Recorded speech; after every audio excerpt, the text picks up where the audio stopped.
Ner'zhul's shadow, 8 years before the Dark Portal. Violence and desperation were spreading among the clans.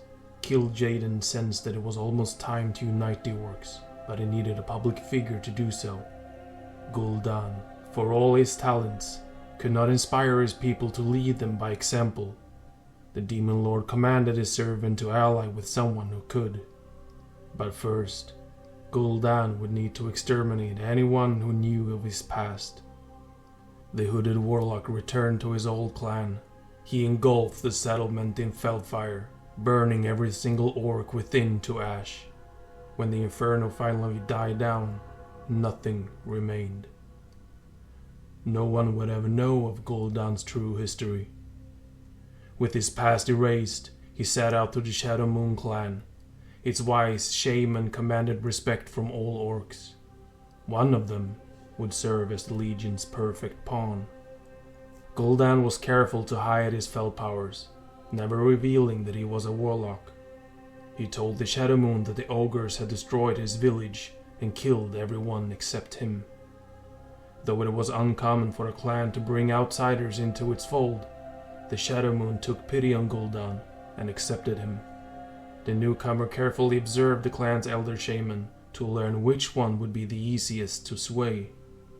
After much consideration, he chose the clan's charismatic yet troubled chieftain, Ner'zhul.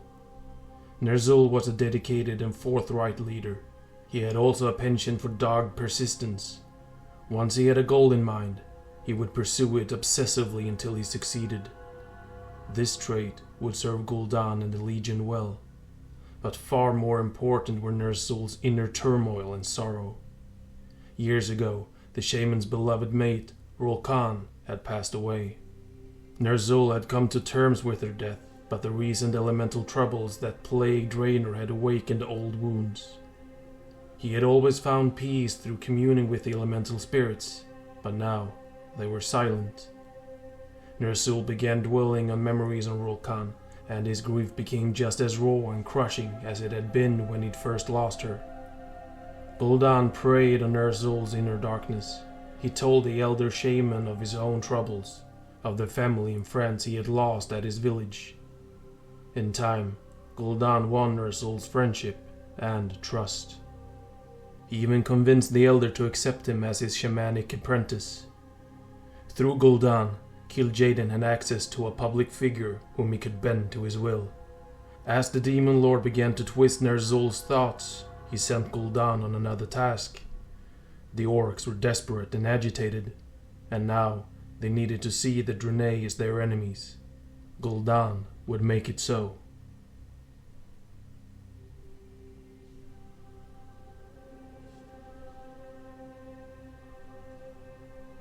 The Seed of Hatred. To incite conflict between the orcs and the Draenei, Gul'dan turned to the Bladewind clan. Its largest village was at the top of Terakar Forest, near the Draenei capital, Shattrath. For many decades, tensions had simmered between this community of Bladewinds and its neighbors. The orcs sometimes ransacked Draenei caravans, and enslaved or killed anyone who would not escape. When the elemental spirits became erratic, the Bladewinds suffered greatly. Their water sources went dry, and the wild game they hunted died off. The Red Pox also decimated the clan. Nearly 70% of the Bladewinds succumbed to the disease. The Bladewinds were desperate, and that made them vulnerable. Gul'dan approached the Bladewind village as a representative of the Shadow Moon. After many long discussions with the orcs, he convinced them that the Draenei were responsible for the Red Pox and the world's elemental woes. Gul'dan assured the Bladewinds that, if they were to spill Draenei blood, such an act would appease the elemental spirits. Like all orcs, Bladewinds held the Shadow Moon shaman in high regard. They had no reason to question Gul'dan. They embraced his advice, eager to change their fortunes. Lightly armed Bladewind raiding parties soon gathered and assaulted Draenei caravans in greater numbers than ever before. The orcs murdered dozens of innocents and took just as many prisoners. One of these captives was Leren, the sister of a Vindicator named Marad. When Murad learned that his sister had gone missing, he urged the Draenei leadership to take action. Many other Vindicators also called for something to be done. The Bladewinds had preyed on their traders for too long. It was time to eliminate the threat once and for all. Velen appealed for calm. Something did not sit right with the Prophet. In the long years since the Genedar's crash, he had slowly regained his ability to see the future, but his visions remained unreliable. Strange images bombarded his thoughts, many of them indecipherable. Yet, there were a few that concerned him. Around the time of the Bladewind attacks, he saw visions of an immense shadow looming over the orcs, guiding their actions. Velen and the Exarch sent the Rangari to report on the Bladewind's activities and discern whether some unseen power was at work behind their violent outburst. The Draenei scouts found no evidence that the orcs were being manipulated, but they did return with horrific stories. The Bladewinds were slaughtering their prisoners in gruesome rituals to appease the elements. Only a few captives had not yet suffered this grim fate, and Leren was among them. Murad could stand by no longer, not when there was still a chance to save his sister. He made an impassionate plea to Velen and the Exarchs to launch an offensive against the orcs. Reluctantly, the Draenei leadership agreed. Led by Murad, a small force of Vindicators and Rangari stormed the Bladewind village.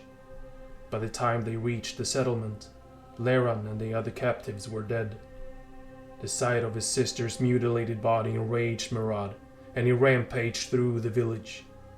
From a distance, Gul'dan watched as violence engulfed the Bladewind settlement. The orcs were so desperate to appease the elements that they fought until nearly every single one was dead. A few survivors fled east towards Shadowmoon Valley, but they never reached their destination. Gul'dan murdered the survivors so that they could never tell of what truly happened in Terokkar Forest. Only the Warlock's version of events would survive.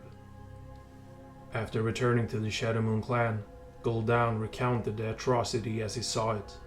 The Draenei had launched an unprovoked slaughter against the Bladewinds. They had murdered male and female, young and old. Word of the bloodshed spread throughout the clans. The seeds of hatred and suspicion toward the Draenei took root.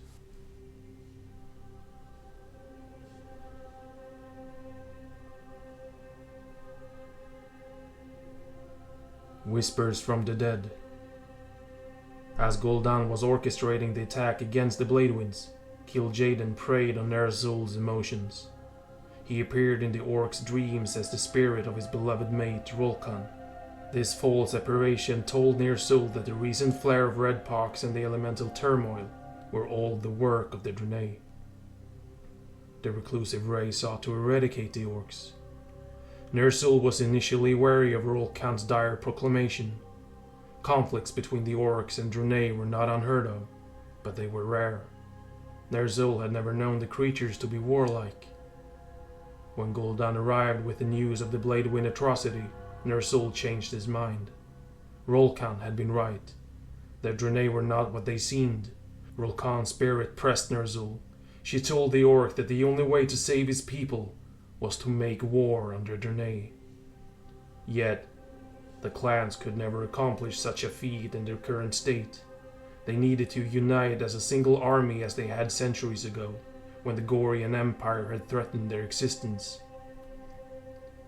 Rolkan convinced Ner'zhul that he was destined to be the savior of the orcs. No one else had the wisdom to lead the clans as one. Ner'zhul revealed to his clan what he had learned from Rolkan.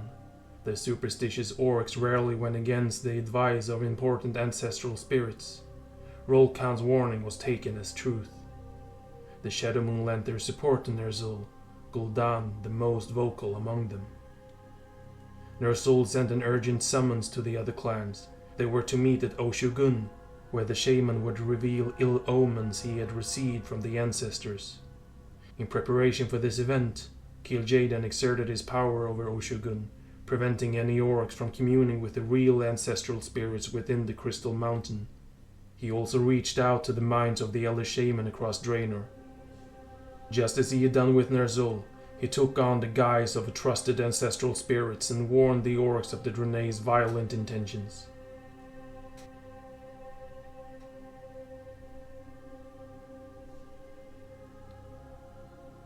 forging the Horde.